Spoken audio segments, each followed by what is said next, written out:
अस्सलाम वालेकुम, good morning everyone. Welcome to my channel the pure love stories. तो कैसे हैं आप सब? होप आप सभी अच्छे होंगे। मैं भी ठीक हूँ, अभी तक बोल सकते हैं। आगे का रब मंजूर। तो बिना वक्त ज़ाय किए शुरू करते हैं एक दास्तां भरी नई कहानी, जिस कहानी की बेसब्री से इंतज़ार किए जा रहे हैं अब तक। आज से इसी कहानी की आरंभ यानी शुरुआत होती है।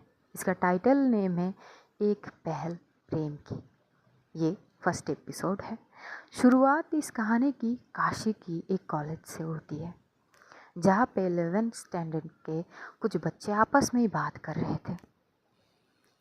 एकदम से एक बोलती है कि तुझे पता है आज मैडम का वो पीएचडी का रिज़ल्ट आने वाला है, मैथ टीचर।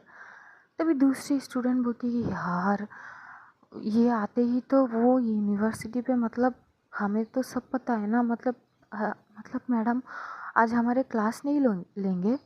तभी एक और लड़का एकदम से बोलती कि अरे मैडम तो आज आई ही नहीं है, कैसे लेगी क्लास? तुम लोगों को पता नहीं है क्या? सब कुछ तो बता के रखी है फिर भी। तभी वहाँ से एक और लड़की बोलती कि अरे यार, अरे मैम अगर चली जाएगी तो मैं मैथ कैसे सॉल्व करूँगी? तुझे पता है ना यार, ये एक इतनी गंदा सब्जेक्ट है ना यार। पहले तो मैं इससे नफ़रत करती थी, मुझे समझ ही नहीं आते थे ये मैथ का सल्यूशन वगैरह यार। और जब से मैम आई है, जब से वो पढ़ाने लगी है ना, मुझे मैथ से प्यार हो गई है। और अगर मैम ही चली जाएगी तो हमारी क्या होगी? तभी वो लड़का एकदम से बोलती है अरे क्या होगी, कोई और आ जाएगी तो क्या हुआ, लेकिन मैम की भी तो सोचो। तभी वो बोलती है हाँ this is not fair, ma'am को कितना, वो कितनी अच्छी है यार।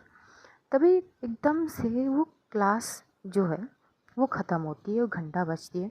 तो एकदम से वो लड़की, वो एकदम से खड़ी होकर बोलती कि क्या करे, मैम तो आज आई नहीं, प्रिंसिपल मैम से पूछ ले क्या मैम के बारे में कि उनके रिज़ल्ट क्या है क्या वो।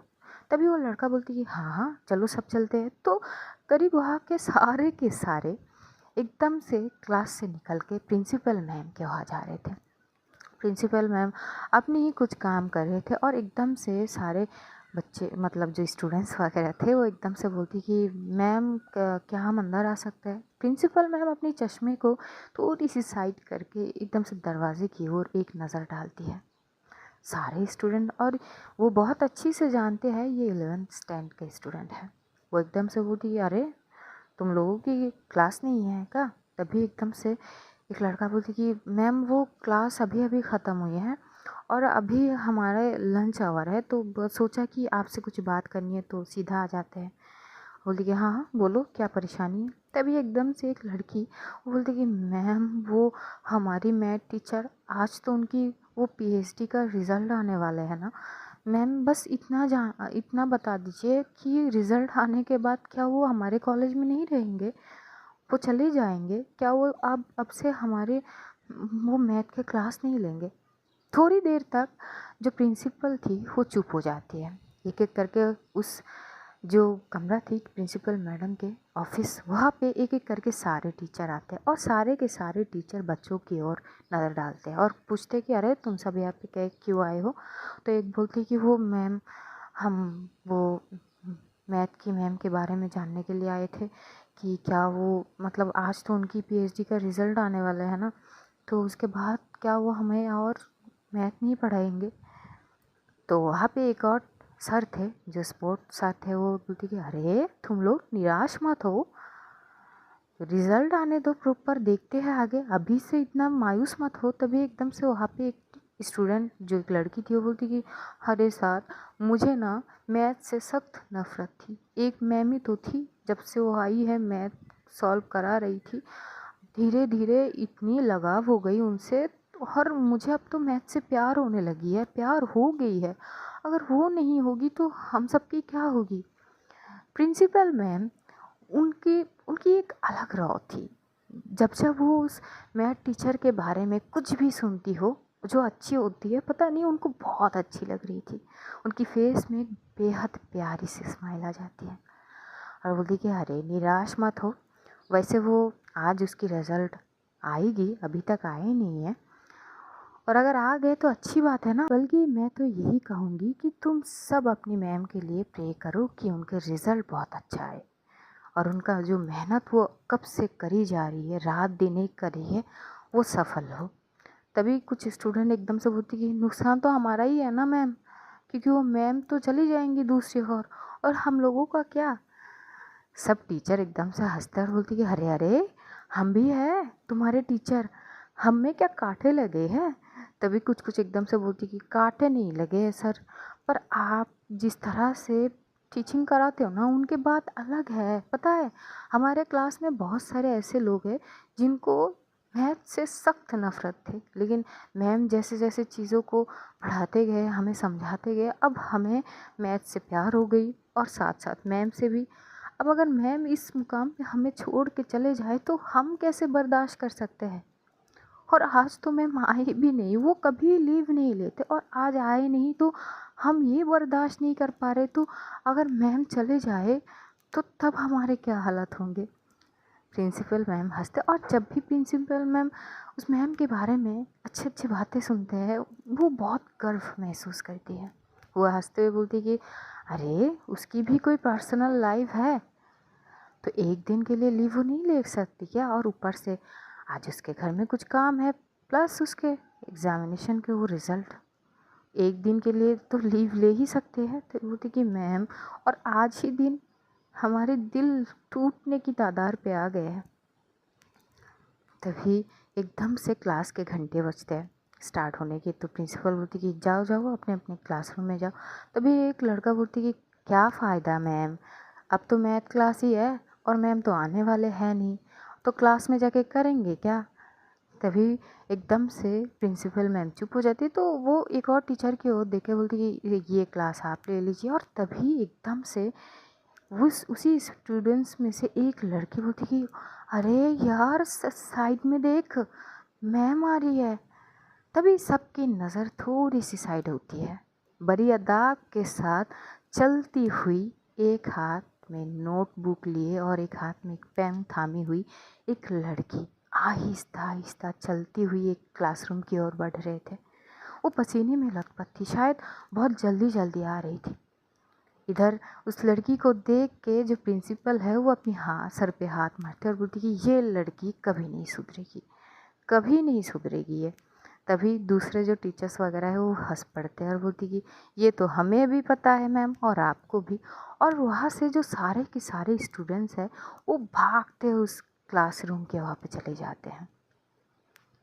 वो सब चले जाता और एकदम से बोलती कि मैम मैम, आज तो आप आने वाले नहीं थी, वो मैम प्रिंसिपल मैम ने बोली। तभी वो लड़की सब बच्चों की ओर देखते हुए बोलती कि आ गई ना मैं, अब चले।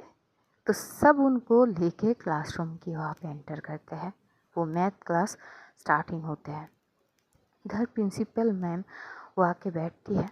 वो बेसब्री से इंतज़ार कर रही थी कि इस मैम के रिज़ल्ट का क्या हाल है।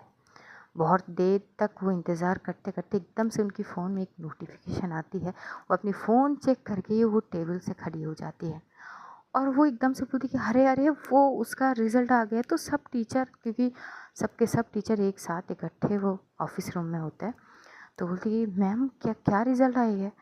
बोलती कि अरे बहुत अच्छे नंबर लाई है वो। बोलती अच्छा रैंक। बोलती कि हाँ बहुत अच्छी। बोलती कि हाँ मैम, एक्चुअली में असल में उसकी मेहनत का वो रंग लाई है, तो हम चले उसके पास। बोलती कि अभी तो वो क्लास ले रही है, क्लास ख़त्म होने दो फिर सब जाएंगे। यहाँ पे होते हैं लगभग वो आधे घंटे की वो क्लास होती है। आधे घंटे मतलब 1 घंटे, लगभग 1 घंटे के बाद वो क्लास जैसे ख़त्म होती है, वो टीचर वो लड़की अपने हाथ की ओर देखती है, घड़ी की ओर, और घड़ी की ओर देख के वो क्लासरूम से सीधा जहाँ पे उसको ऑफिस के वहाँ पे आनी थी, वो ऑफिस की वहाँ पे ना आके वो सीधा एकदम से अपनी फ़ोन निकाल के एक टेक्स्ट करती है, जो प्रिंसिपल के दौरान ही थी, कि मैम मुझे मंदिर जानी है, मैं पहले वहाँ से आती हूँ, बाद में यहाँ पे आके आपसे बात करती हूँ। ये चुपचाप वहाँ से निकल जाती है। तभी प्रिंसिपल मैम अपनी फ़ोन की ओर देख के बोलती, पागल है। वो लड़की भागते हुए जाती है, मंदिर में जाती है, जो कॉलेज से लगभग 15-20 मिनट की रास्ते की दूरी में है। वहाँ पे एक घाट थी जिसको हम मणिकर्णिका घाट बोलते हैं। उसी घाट के आसपास ही वो लड़की की घर थी। वो जाती है पहले सीधा मंदिर और जाते हुए अपनी हाथ जोड़ती है भगवान के सामने और फिर वो झुक के प्रणाम भी करती है। वहाँ पे एक पंडित जी है, वो आती है और उसके सर पे एकदम से हाथ रखते हैं और बोलती है, अरे बेटा आ गई। और लड़की बोलती कि हाँ वो आज रिज़ल्ट आने वाले हैं, बस अभी जाऊँगी रिज़ल्ट चेक करने, इसीलिए तो सोचा एक बार इनके आगे माथा टेक लेते हैं, आखिर सब कुछ इन्हीं के आशीर्वाद से ही तो हो रहा है। और बोलती कि हाँ हाँ आपके हाँ आपके सर पे इनके हाथ है हमेशा से, ये बोलते हैं। और तभी जो वो लड़की है वो एकदम से पीछे पलटती है। मणिकर्णिका घाट में वहाँ पे हमेशा ये तो होते हैं कि चिताएं जलती रहती है। वो साइड में वहाँ से निकलने वाली तो थी, लेकिन उस साइड में वो रुक जाती है थोड़ी देर के लिए। कुछ तो सोच रही थी वो थोड़ी देर के लिए उस साइड पे रुक के वो एकदम से बैठ जाती है और एक टक चारों ओर देख रही थी। पता नहीं क्या चल रही थी उसके दिमाग में। तभी एकदम से उसके शोल्डर पे टैप होते हैं। थोड़ी सी वो घबरा सी जाती है और पीछे पलटती है और एकदम से देखती कि ये तो प्रिंसिपल मैम है। वो एकदम से खड़ी हो जाती है और बोलती कि चित्रा मैम आप। अभी बोलती कि नित्या तुम फिर से आप। नित्या चौहान उस लड़की की नाम, या फिर ये कहे कि हमारी पहली किरदार इस कहानी के, नित्या चौहान। नित्या एकदम से बोलती कि वो बस ऐसे ही वो बस मैं जाने वाली हूँ अपनी रिज़ल्ट चेक करने के लिए। तभी जो चित्रा मैडम है वो एकदम से उसे हक कर लेती है और बोलती कि मैं खुद तुम्हारी रिज़ल्ट लेके आई हूँ, फर्स्ट क्लास में तुम्हारी रैंक आई है, बहुत अच्छे, कॉन्ग्रेचुलेशन। तभी एकदम से नित्या बोलती कि मैम आयुष श्योर। बोलती कि क्या आयुष श्योर। और तभी नित्या की फ़ोन एकदम से रिंग बज उठता है। वो देखते हैं और देखते हैं कि भाई लिखी हुई है फ़ोन की स्क्रीन में। तो एकदम से चित्रा मैम बोलती है कि उठा लो देखो यही खबर देने वाला है तुम्हारे भाई। नित्या वो फ़ोन उठाती है, बोलती कि हाँ भाई। तो बोलती कि बच्चा कहाँ है तू, अरे तेरा रिज़ल्ट सबसे अच्छा है, बहुत अच्छे रैंक से पास करी है तू, कहाँ है तू। तभी जो नित्या है वो मैम की ओर देखती है, मैम स्माइल पास करते हैं। तभी नित्या बोलती कि हाँ भाई वो मैं घाट में हूँ। लेकिन फिर से तू घाट चली गई, जल्दी आ घर पे, मैं मिठाई लेके कब से बैठा हूँ, ऑफिस से आया हूँ भागते हुए, आजा जल्दी। तभी एकदम से नित्या बोलती कि हाँ भाई मैं आ रही हूँ। एकदम से जो मैडम है वो सीधा उसे फिर से आँख करती है और बोलती कि I am so proud of you. पता है जिस कॉलेज में तुम पढ़ी हो उसी कॉलेज में तुमने बच्चों को इतनी अच्छे से सीख दी, और अभी मुझे ये बोलते हुए बहुत गर्व महसूस हो रही है कि तुम्हारी जो जॉइनिंग है वो बेस्ट कॉलेज में से एक, मतलब यूनिवर्सिटी में एक है। तभी एकदम से नित्या बोलती कि वो आपकी मदद के बिना थे। बोलती कि मैंने कुछ नहीं किया, बस मेरी थोड़ी सी जान पहचान थी वहाँ पे किसी से, और तुम बहुत अच्छी स्टूडेंट हो, और इसका गवाही तो मैं खुद हूँ। जिस कॉलेज में तुमने खुद पढ़ी उसी कॉलेज में तुमने बच्चों को इतनी अच्छी से सीख दिया, और मुझे तुम्हें और ऊंचाई तक देखने में बहुत सुकून मिलेगी। मेरी आशीर्वाद तुम्हारे साथ हमेशा है नित्या, तुम और भी ऊंचाई को छुओ, और कॉन्ग्रेचुलेशन तुम्हारी जो तुमने अप्लाई करी थी ना मेरे बोलने पर, उसी यूनिवर्सिटी में जॉइनिंग कंफर्म हो गई है। तभी तो मैं आई हूँ, एक तो तुम्हारी इस रिज़ल्ट की खुशी, ऊपर से उसका खुशी, दोगुनी खुशी हो गई। और तभी मैं खुद को रोक नहीं पाई। मैं बोलती कि मैम, बोलती कि चलो तुम्हारे घर चलते हैं। वहाँ से ये लोग जाने लगते हैं कि एक बार नित्या घूम के उस चिता की सारे जो आग जल रहे थे वो एक टक देख रही थी। तभी एकदम से जो मैम है चित्रा मैम, वो बोलती कि क्या हुआ, क्या देख रही हो। बोलती है कुछ नहीं, बस इन चिताओं को देख रही हूँ कि जीवन का कोई मतलब नहीं होता है, सिर्फ एक मकसद के लिए आनी होती है और एक उसी मकसद को पूरा करते हुए जाना भी होती है। और मैं अपनी ज़िंदगी की सबसे बड़ी मुकाम के लिए अब आगे बढ़ रही हूँ, तो एक बार ये माहौल भी देख लेनी चाहिए ना। तो एकदम से चित्रा मैम उसके शोल्डर पे मारती है और बोलती कि ऐसे क्यों बोल रही हो, ऐसे क्यों बोल रही थी। बोलती कि ऐसे ही तो है। आपको पता है इस घाट की एक खासियत होती है कि घनी तेज़ बारिश में भी ये चिताएं कभी बुझती नहीं है, ये अपने हिसाब से जलती रहती है चाहे जितनी भी बारिश हो। इसका मतलब यही होती है कि जब जाने का वक्त होता है ना, तो इसका मतलब जाना ही होता है। तभी वो बोलती कि तुम इतनी सीरियस बातें करते हुए अच्छी नहीं लगती नित्या, चलो। ये बोलते हुए जो प्रिंसिपल मैम है उसकी हाथ पकड़ती है और उसे उसके घर की ओर लेके जाते। थोड़ी देर ये लोग उस घाट के साइड से दूरी में जाते हैं और एक रिक्शा पकड़ते हैं और वहाँ से करीब 15 मिनट की दूरी पे थी नित्या के घर। नित्या के घर जैसे ही पहुँचती है वो बोलती कि मिठाई वगैरह ले ले। तभी नित्या बोलती कि नहीं मैम, क्या आप भी। बोलती कि अरे खुशी की बात है, मिठाई बांटनी है पूरी मोहल्ले में, तुम्हारी इस बात की खुशी तो बांटनी चाहिए ना, ले लो। तभी बोलती कि मैम, अरे बोलती कि अरे ले लो, मैं बोल रही हूँ ना, चलो मैं बांटती हूँ तुम्हारी खुशी के हिसाब से। तो वो बहुत सारे लड्डू वगैरह मिठाई लेते हैं और नित्या उस मोहल्ले की सबसे चाहती थी कि वो घर आते ही उसके पास लोग अपने अपने बच्चों को भेज देते कि जाके नित्या से पढ़ो। और नित्या कभी इसकी ट्यूशन फीस नहीं लेती थी, अपने मोहल्ले की सारे बच्चों को पढ़ाती थी विदाउट फीस। और इस चीज़ से उसकी भाभी को बहुत ज़्यादा दिक्कत थी। जैसे ही ये लोग मिठाई वगैरह लेके मोहल्ले में गली में एंटर करते तो सारे लोग नित्या की इंतज़ार कर रहे थे बेसब्री से कि नित्या की रिज़ल्ट क्या आई है। और एक बच्चा तो भागते हुए आते हैं और नित्या को हक कर लेता है और बोलती मैम आप तो फर्स्ट हो गई, आपकी रिज़ल्ट बहुत अच्छी है, मेरे पापा ने बोले हैं मैम, कॉन्ग्रेचुलेशन मैम। सब आके नित्या को बधाई देने लगते। एक तो नित्या के लिए फूलों की माला भी लेके आए थे और वो पहना देते। नित्या बोलती कि ये सब की क्या ज़रूरत है। बोलती अरे ज़रूरत है। तभी वो चित्रा मैडम वो मिठाई वगैरह सबकी ओर दे देते और बोलती कि हाँ हाँ इसी खुशी में ये मुँह मीठा कर लो। सब लेते और भर भर के नित्या को आशीर्वाद भी देते हैं कि और ऊंचाई तक पहुँचो, तुमने अपनी ज़िंदगी में बहुत मेहनत करी है। बिन माँ बाप की एक लौती लड़की हो जो अपनी भाई के साथ साथ बहुत सारी चीज़ों को देखी हो, नित्या चौहान। अब जानते हैं नित्या चौहान के बारे में। नित्या की माँ बाप बचपन में ही एक एक्सीडेंट में गुजर गए थे। देखने के लिए सिर्फ उसका भाई था, उसका भाई उससे काफ़ी बड़ा था। उसका भाई उसे संभालता रहा बचपन से लेकर अब तक। अब ये फैमिली थोड़ी आगे बढ़ चुके थे क्योंकि नित्या की भाई शादी कर चुका था। तो नित्या और उसकी भाभी के जो बीच जो भी रिश्ते थे वो ज़्यादा अच्छे नहीं थे। नित्या की भाभी को नित्या ज़्यादा भाती नहीं थी क्योंकि नित्या काफ़ी दरिया दिली थी। इतने सारे मोहल्लों के बच्चों को पढ़ाती है विदाउट फीस के, ये चीज़ उनको कभी पसंद आई नहीं थे क्योंकि उनके घर के हालात भी उतने अच्छे नहीं थे। और नित्या की भाई की एक लड़का था 6 साल का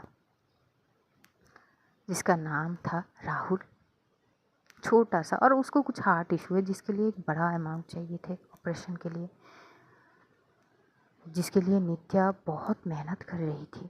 जॉब के साथ साथ कॉलेज में वो टीचिंग भी करा रही थी, खुद की पढ़ाई, और उसके भाई तो बहुत ज़्यादा मेहनत कर रहे थे, साथ साथ उसकी भाभी भी। इसी बात की चिढ़ होती थी नित्या की भाभी को कि सिचुएशन ऐसी है, हमें पैसों की ज़रूरत है और तुम फ्री ज्ञान बांट रही हो। इसी बात को लेकर अक्सर नित्या और नित्या की भाभी के बीच बहस होती है। नित्या अपनी भाभी की सिचुएशन समझ रही थी, इसलिए कभी वो बहस करी नहीं है, लेकिन दोनों के बीच कुछ ज़्यादा ही दूरियां हैं। जैसे लोग जाते हैं, नित्या की भाई एकदम से घर से बाहर आके वो सीधा अपनी बहन को गले लगा लेते हैं और बोलती है हाँ गई मेरी बहना। अरे मुझे कितना गर्व हो रहा है तुम्हें पता है। तभी एकदम से नित्या बोलती है भाई ठीक है ना, इतना मत उछालो। तभी वहाँ से जो चित्रा मैम है वो बोलती कि हाँ हाँ अंदर चलो, और भी बहुत सारे बात करनी है, प्रकाश तुमसे भी बात करने हैं। प्रकाश जो नित्या की भाई था,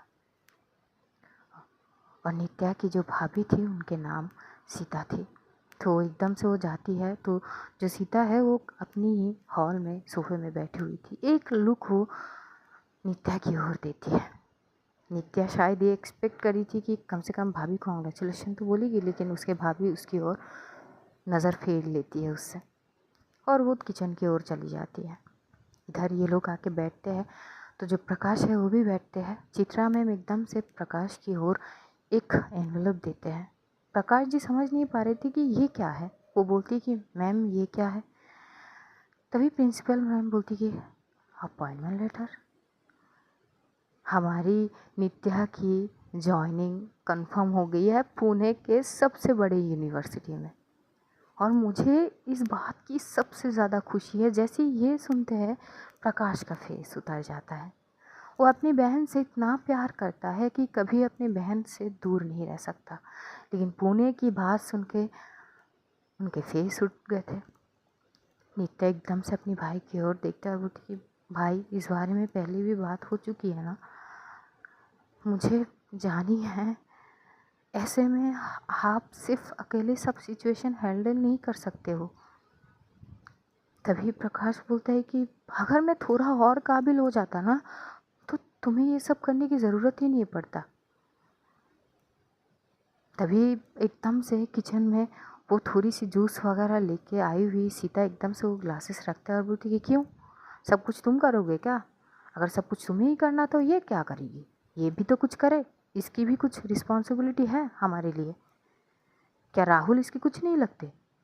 तभी नित्या बोलती कि भाभी मैं आप लोगों की ही सोच के बोल रही हूँ। तभी प्रकाश एकदम से अपनी वाइफ की ओर देखे बोलती कि तुम अपनी दवान को लगाम दो। हर बार ज़रूरी नहीं है उसको ताना देना, बहुत कुछ करती है वो हमारे लिए, ये बात तुम भी जानती हो और मैं भी जानता हूँ। तुम्हारे लिए कम कुछ नहीं किया। तभी एकदम से नित्या बोलती कि भाई प्लीज़, क्या पुराने बातों को लेके बैठ गए आप, प्लीज़ मेरी रिज़ल्ट आई है, अच्छी आई है, उसी की खुशी मनाओ। तभी एकदम से चित्रा मैम बोलती कि हाँ हाँ उसी की खुशी मनाओ, और बहुत जल्द अगले 1 हफ्ते में ही तुम वहाँ पे जा रही हो मेरे साथ। तभी एकदम से नित्या बोलती कि 1 हफ्ते है मतलब मेरे पास शिफ्ट होने के लिए? कि हाँ। तभी प्रकाश बोलती कि मैं अभी शिफ्ट नहीं हो सकता, तुम्हें पता है। तभी एकदम से चित्रा मैम जो है वो बोलती कि डोंट वरी, मेरी बहन है पुणे में, नित्या उनके पास ही रहेगी और तुम अपना यहाँ का बिजनेस संभालो। जब थोड़ी बहुत ठीक होगी तो हो सके तो वहाँ पे शिफ्ट हो जाना, कोई बात नहीं। थोड़ी बहुत वहाँ पे बातचीत वगैरह होते हैं, थोड़ी सी स्नैक्स वगैरह वो लोग खाते हैं। उधर से एक कमरे से नींद में उठ के अपनी आंखों को मसलते हुए एक बच्चा भाग के आता है और बोलती कि बुआ आप। तभी एकदम से जो नित्या है वो जाती है और भाग के राहुल को हक कर लेती है और बोलती कि बच्चा उठ गया। बोली कि हाँ ना, आपने चॉकलेट लाई है मेरे लिए? तो बोलती कि हाँ ना, अभी तो लाई हूँ। ये बोलते हुए अपनी बैग से एक चॉकलेट लेके राहुल की ओर दे देते हैं। राहुल बहुत खुश हो जाते हैं चॉकलेट पा के और एकदम से नित्या की गाल पे वो किस कर लेती है। नित्या बोलती thank you for this beautiful gift, return gift. तभी राहुल हंसता है, बोलती कि you are so cute you know ना। वहाँ पे थोड़ी देर और बात होते हैं और वो जो चित्रा मैम है वो एकदम से बोलती कि तुम अपनी जाने की तैयारी करो और हम कॉलेज में से तुम्हारे लिए मतलब एक प्रोग्राम रखे हैं, सारे बच्चे टीचर्स वगैरह मिलकर। और तुम्हारी जानकारी के लिए बता दूँ, तुम्हारे क्लास के सारे बच्चे तुम्हें इतना प्यार करते हैं कि वो अब से रो रहे हैं। तभी एकदम से नित्या बोलती कि फिर मुझे जानी तो है ना? हाँ हाँ ज़रूर। तो ठीक है, तुम अपना काम करो और जाने की प्रॉपर तरह तैयारी करो। ये बोल के चित्रा मैम वहाँ से चले जाते हैं और वाकई में नित्या जाने की को सारी की सारी तैयारियाँ अब शुरू करती है। अब आते हैं कहानी की दूसरी पहल में, जहाँ पे एक यूनिवर्सिटी में ऑलरेडी लेक्चर चल रहे थे। लेक्चर के दौरान एकदम से कुछ लड़के आके थोड़ी सी एकदम लेक्चर के बीचों बीच आके बोलते कि यार चलना, वो आई है अब। तभी एक लड़का बोलती कि कौन? अरे बोलती कि अरे वो इस यूनिवर्सिटी की शान, वो आई है 2 दिन बाद, चल उसका चेहरा देख लेते हैं, आहे भर जाएंगे हम सबके। तो लड़का भी एकदम से उठता है, बोलती है अच्छा वो, बोलती है हाँ ना, चल ना। ये बोलते हैं सारे के सारे क्लास के लेक्चर के बीच से ही उठने लगते। तो एकदम से वो टीचर बोलती कि अपना मैथ तो कर लो पहले, कहाँ जा रहे हो सबके सब। तभी वो बोलती है अरे टीचर काहे थक रहे हो ना, अरे प्रोफेसर इतने सारे लोग तो हैं, इनको पढ़ा लो, हमें तो बस उसकी एक नज़र देखनी है, हम बस उसकी मतलब दर्शन करके आते हैं। ये बोलते वो लड़के एकदम से चले जाते हैं। और वो टीचर बोलती है पता नहीं इन बिगड़े हुए बच्चों का क्या होगा, इनको संभालना दिन पे दिन मुश्किल ही होते जा रहा है। तभी वहाँ से एक लड़की बोलती कि मैम आप हम लोगों को तो कराइए। तो वो अपनी चीज़ें करा रहे थे और इधर से 4-5 लोग भागते हुए उस यूनिवर्सिटी के एक तरफ होके चले जाते हैं और वहाँ से सीधा प्लेग्राउंड की ओर नज़र डालते हैं, जहाँ पे एक लड़की वरी एटीट्यूड के साथ आके ही प्लेग्राउंड में एकदम से किसी के साथ बात कर रहे थे, कोई टीचर थे उनसे बात वगैरह कर रहे थे।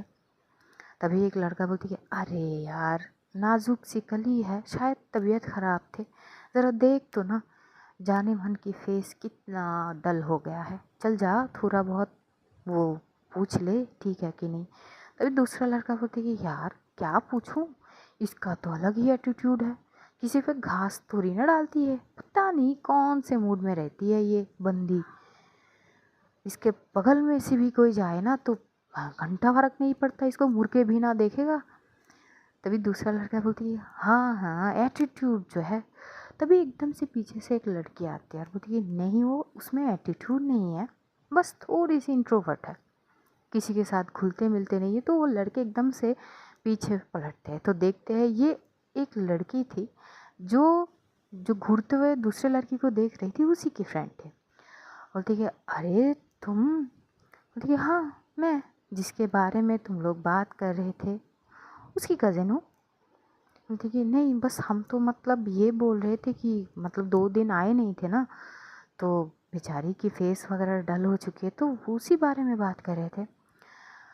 जानवी तुम बुरा मत मानो, हम बस ऐसे ही बोल रहे थे। तो उस लड़की का नाम जानवी थी। बोलती कि ना ना बोलो बोलो, अभी तो मैं मेरे कान में कुछ और ही आ रहे थे कि एटीट्यूड है, घूरने वाली, पता नहीं क्या क्या बोल रहे थे। तुम लोगों के जानकारी के लिए बता दे कि वो ऐसे वैसे किसी के मुंह नहीं लगते, अगर कोई नीड हो तो जाओ उससे हेल्प मांगो, वो आराम से कर लेगी। इसका मतलब ये नहीं कि वो गुरूर वाली है या एटीट्यूड वाली। आइंदा से मेरी कज़न के तभी एकदम से होती है अरे यार थांबा, पता नहीं तुम्हारे कज़न के बारे में कुछ भी बोलूँ तुम आग बबूला हो जाते हो। यार हम कोई बुराई कर नहीं रहे हैं, बस ये बोल रहे हैं कि सब हम यहाँ पे सबको बहुत अच्छे से जानते हैं और पोस्ट ग्रेजुएशन के हमारे ऑलमोस्ट ख़त्म ही होने वाला है, लेकिन इसके तेवर कभी बदले ही नहीं है। पिछले 1 साल से हम इसे देख रहे हैं, ना किसी से बात करना ना कुछ, आती है अपनी लेक्चर वगैरह लेती है वापस चली जाती है। किसी से बात करिए आज तक आधे यूनिवर्सिटी के लोग उसे जानते नहीं है और ना ही वो जानती है। तभी थोड़ी अजीब है। तभी जानवी बोलती है अजीब नहीं है, वो थोड़ी सी कैसे समझाओ, इंट्रोवर्ट समझ आते हैं ना, ऐसे नहीं खुले में जाके सबसे बात करेगी वो, ऐसे नहीं है, वो किसी के साथ इतनी ओपन नहीं हो सकती, ये उसकी प्रॉब्लम है यार, समझा करो। हर कोई सेम जैसा नहीं होते, तुम लोग क्यों नहीं समझते। और उसमें कोई एटीट्यूड नहीं है, जिस दिन उसे जान लियो ना तो उस दिन कहना मुझे कि वो कैसी है, मैं खुद पूछूंगी। ये बोलते हुए जानवी वहाँ से चुपचाप निकल के जाती हुई प्लेग्राउंड की वहाँ पर जाती है जहाँ पे वो लड़की एक टीचर से बात कर रही थी। एकदम से जानवी जाती है और बोलती कि कशिश यार, कशिश रघुवंशी। ये है हमारी कहानी की दूसरा पहलू, यानी दूसरा किरदार कशिश रघुवंशी, जो पोस्ट ग्रेजुएशन वो कर रही थी, 2nd ईयर। उसके फैमिली के बारे में बोले तो उसके फैमिली में वो एक लौती है, उसके पापा मम्मी हैं जो अपने अपने बिजनेस संभालते हैं। और कशिश बहुत रिज़र्व नेचर की है, किसी से एकदम से जाके बात नहीं करती हो, जब तक वो इंसान को प्रॉपर जानती नहीं है तब तक वो किसी से बात नहीं करती। या फिर बहुत अच्छी वो है। अगर कोई चीज़ की किसी को ज़रूरत होती है तो वो मदद ज़रूर करती है, चाहे सिचुएशन जैसी भी हो। हर एक सिचुएशन में वो सबकी मदद करती है, लेकिन बस किसी से मिलती जुलती नहीं है, थोड़ी सी रिजर्व नेचर है, थोड़ी सी नहीं कुछ ज़्यादा ही है। और अपने आप को हर एक चीज़ से हमेशा से वो दूर रखती है, पता नहीं क्यों, उसके अपनी कुछ वजह है। उसका सिर्फ एक ही काम होती है, ना किसी से बात करना, ना किसी से मिलना, ना कोई भी बात। अपनी यूनिवर्सिटी में आती है, लेक्चर वगैरह लेती है, बैग उठाती है और सीधा घर जाती है। घर में भी जो कशिश थी वो अपनी मम्मी पापा के साथ फ्री नहीं थी। अगर वो फ्री थी तो केवल जानवी के साथ फ्री थी। जानवी कशिश के कज़न थे, जो जानवी की मॉम और कशिश के मॉम दोनों बहनें थे। और जानवी बहुत अच्छी से कशिश को समझती थी। उसकी हर एक सिचुएशन कई अनकही बात भी वो समझ जाती थी, उसको प्रॉपर बोलनी नहीं पड़ती। और शायद इसी कारण कशिश जानवी से थोड़ी क्लोज है। वो एकदम से जाती है और बोलती कि इतनी लेट क्यों आई, हाँ, और आने की क्या ज़रूरत है तुझे, तबीयत जब ख़राब थी तो रेस्ट नहीं लेनी पड़ती तुझे। तभी एकदम से कशिश की वॉइस एकदम से शांत थी, ठहराव। वो लाउड तरीके से बात करती नहीं थी, सॉफ्ट अंदाज। जानवी, बस कब तक बेड पे पड़ी रहूं, तुझे पता है ना, ये बेड पे पड़े पड़े मैं बोर हो जाती हूँ। इससे अच्छा कि मैं यहाँ का थोड़ी वातावरण से रूबरू हूँ। हवाएं, केवल की तेरी वातावरण हवाएं, और भी जगह है वातावरण महसूस करने के लिए, मुझे बोल देती मैं आज नहीं आती। तभी कशिश बोलती कि मेरे लिए तू क्यों अपनी पढ़ाई को वेस्ट करेगी। देख, मैं पहले भी, तभी एकदम से जानवी हाथ जोड़ ली थी कि मेरी माँ, माफ़ कर मुझे, तेरी ये प्रवचन सुनने के लिए मैं तेरे पास नहीं आई हूँ। ये पूछने आई हूँ कि तू तबीयत ठीक है ना, हाँ, और तेरे पैर की वो चोट ठीक हुई। तभी कशिश बोलती कि ठीक है बाबा, इतनी पूछने की कोई ज़रूरत है नहीं, लेकिन बोलेगी तो नहीं, मुझे देखनी पड़ेगी, चला मेरे साथ। उसको एकदम से साइड में लेके थोड़ी सी पास में जाती है और उसकी पैर की जो पैंट है वो थोड़ी सी ऊपर करती है। तो वो बोलती कि ये निशान तो अब भी है, कुछ लगा ही नहीं क्या। कशिश बोलती कि कुछ नहीं हुई, थोड़ी सी चोट है, वो ठीक हो जाएगी। तभी बोलती तू कभी नहीं बदलेगी क्या, अब तो बदल जा। ये बदलना क्यों है, मैं बिल्कुल ठीक हूँ, बार बार नहीं समझाऊंगी मैं, ये तेरा कुछ नहीं होगी। मुझे ना मासी से बात करनी पड़ेगी। ये कर ले तू मासी से बात। ये बोलते हुए ये दोनों बात करते करते और जानवी कशिश के ऊपर चिल्लाते चिल्लाते अपने अपने क्लास में जाते। दोनों एक ही क्लास में थे। दूसरी ओर जो हमारी नित्या थी, वो अपनी प्रॉपर तैयारी में लग चुके थे। देखते देखते वो कॉलेज के प्रोग्राम के दिन आ ही जाते, जहाँ पे नित्या की विदाई के दिन होते हैं, फेयरवेल बोलते हैं इसको, जहाँ पे खास करके नित्या के लिए वो प्रोग्राम रखे गए थे। सब स्टूडेंट बहुत ही भावुक हो जाते हैं नित्या के लिए। आखिर उसकी बात ही कुछ अलग थी। नित्या एक्स्ट्रावर्ट थी, वो सबके साथ बड़ी आसानी से घुल मिल जाते थे। मिस्ट्री की जो मिक्सन होता है ना, बिल्कुल वैसे ही। उसको घुलने में ज़्यादा वक्त नहीं लगती, बहुत अच्छे से वो सबके साथ घुल जाते थे, बहुत अच्छे से। और यही चीज़ उसे सबसे अलग दर्शाती थी। वो फेयरवेल पार्टी उसके लिए सिर्फ बहुत अच्छे से होते हैं, सब लोग भावुक हो जाते हैं, आंखों में सबके पानी थे। तो नित्या बोलती अरे मैं जा रही हूँ, ऐसे नहीं है कि तुम लोग मुझे विदाई कर रहे हो, ससुराल तो नहीं जा रही हूँ मैं। तभी वहाँ से कुछ स्टूडेंट बोलते कि चले जाते मैम, चले जाते, कम से कम 1 आध 2 दिन जाके आपके ससुराल में आपको देख तो सकते हैं, लेकिन आप कितनी दूर जा रहे हो हमसे, पुणे, हम कहाँ आपके वहाँ पे जा सकते हैं। तो बोलती हाँ, तो अपनी पढ़ाई आज से जल्दी ख़त्म करो और हमारे वहाँ पे आ जाओ। तो बोलती कि तभी कुछ स्टूडेंट बोलती कि हमने तो वही तय किया है मैडम, बस यहाँ से सिलसिला ख़त्म और आपसे सिलसिला शुरू। थोड़ी सी भावुक मोमेंट के साथ साथ वो विदाई का वक्त भी आ ही जाता है। और नित्या अपनी भाई के साथ और जो मैम है चित्रा मैम, अगले दिन ही पुणे के लिए रवाना होते हैं। उसके भाई उसको छोड़ने के लिए आते हैं। दूसरे दिन जब पुणे की उसी यूनिवर्सिटी होते हैं तो वहाँ पे एक एकदम से इन्फॉर्मेशन आते हैं कि जो मैथ टीचर है, एक नई मैथ टीचर आ रही है यहाँ पे, जिनकी जॉइनिंग 2 दिन बाद से है। उसके लिए थोड़ी बहुत पूरे के पूरे यूनिवर्सिटी में थोड़ी बहुत बात वगैरह होने लगती है कि कौन है। सुना है कि वो बनारस से है। कुछ कुछ जो लड़के होते हैं जो बदमाश है, बोलती कि यार बनारस की लड़कियाँ ना बहुत मस्त होती है। तभी एक बोलती है, अरे लड़कियाँ हुए या महिला, तुझे क्या पता है वे, फेंक रहा है तू। हो सकता है कि मतलब मैरिड हो, कुछ भी हो सकता है, तू इतनी उतावला क्यों हो रहा है। तो एकदम से बोलती है, अरे कुछ भी हो यार, नया टीचर है, पढ़ने में मज़ा बहुत आएगा, और अगर खूबसूरत हो ना तो है। तभी एकदम से एक टीचर आके बोलते कि हाँ हाँ और कुछ है। तभी सब लोग डर के मारे एकदम से बोलते नहीं नहीं सर, और कुछ कुछ नहीं है। सब भाग जाते हैं। और जानवी वहीं पे खड़ी थी और वो सुनती है, तो वो जाती है कशिश के पास और बोलती कि तूने सुनी है, एक नई टीचर आने वाली है, वो भी मैथ के। यार मैं तो पहले से ही मैथ से इतना परेशान हूँ, और अब ये आके पता नहीं कौन से कांड करेगी। और सुना है कि वो काशी से आने वाली है।